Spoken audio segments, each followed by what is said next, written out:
चलिए दोस्तों, आप देखिएगा क्लास 8 का दहन और ज्वाला। क्लास 8 का दहन और ज्वाला आज पढ़ाते हैं और एक बार समझ लीजिए, दोबारा पढ़ने की आवश्यकता नहीं है। देख लीजिए, तो दहन और ज्वाला में सबसे पहले दहन किसे कहते हैं उसे देखिए। दहन दहन एक रासायनिक अभिक्रिया है जिसमें दहनशील पदार्थ और ऑक्सीजन के बीच अभिक्रिया होकर ऊष्मा तथा प्रकाश निकलती है। तो ऑक्सीजन और पदार्थ के बीच अभिक्रिया होती है जिससे प्रकाश और ऊष्मा निकलती है। उसके बाद है दहनशील पदार्थ। क्या होता है दहनशील पदार्थ? जैसे कि लकड़ी, कोयला, कागज इत्यादि जो जल सके वो दहनशील पदार्थ हो गया है। ज्वलन ताप क्या है? किसी भी पदार्थ को जलने के लिए ताप की आवश्यकता है। न्यूनतम ताप मतलब कितना कम समय में, कितना कम में वो जल जाए, मतलब वह न्यूनतम तापमान जिस पर पहुंचने के बाद कोई पदार्थ जलना शुरू कर देता है उस पदार्थ को ज्वलन ताप कहते हैं।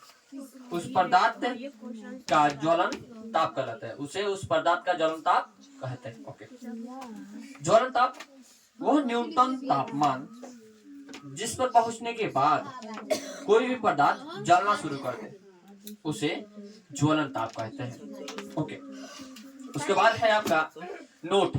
नोट मतलब ध्यान देने की बात, टिप्पणी। किसी भी पदार्थ का ज्वलन ताप उस पदार्थ की रासायनिक प्रकृति पर निर्भर करता है। मतलब उस पदार्थ का रासायनिक प्रकृति मतलब आखिर वो पदार्थ किस प्रकृति का है।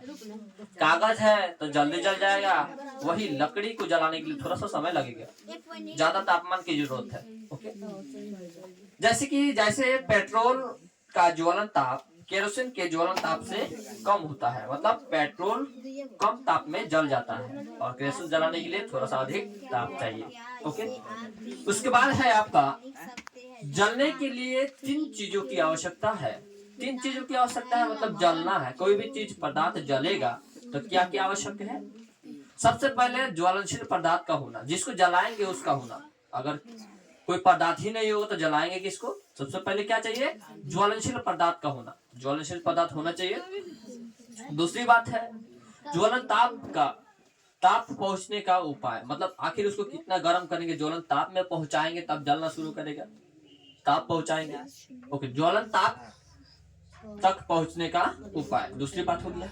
तीसरी बात है हवा की जरूरत। बिना हवा के तो जलेगा नहीं, तो हवा की उपस्थिति, मतलब ऑक्सीजन रहता है ना हवा में, ऑक्सीजन की उपस्थिति होना चाहिए, हवा की उपस्थिति होनी चाहिए, हवा की जरूरत है।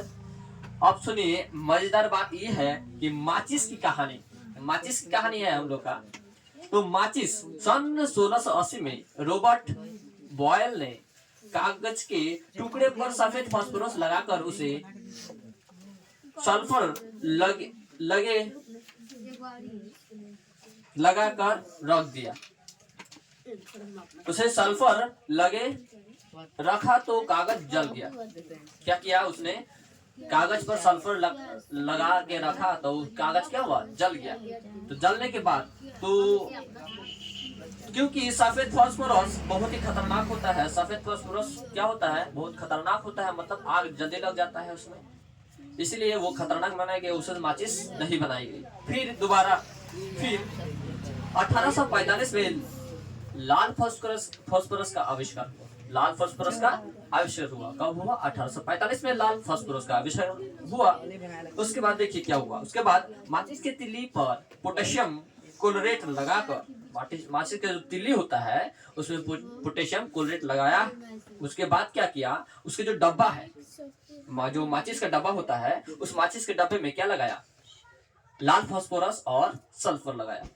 लाल फास्फोरस और सल्फर लगाया, जो कि तिल्ली को क्या किया जाता है? माचिस के डब्बे पे जब रगड़ा जाता है तो माचिस के तिल्ली में आग पकड़ती है, तो माचिस का खोज हुआ। इसी तरह माचिस की कहानी है। आपको समझ में आए तो मेरे वीडियो को कृपया लाइक कर दीजिए और कमेंट में जरूर लिखिएगा। जय हिंद।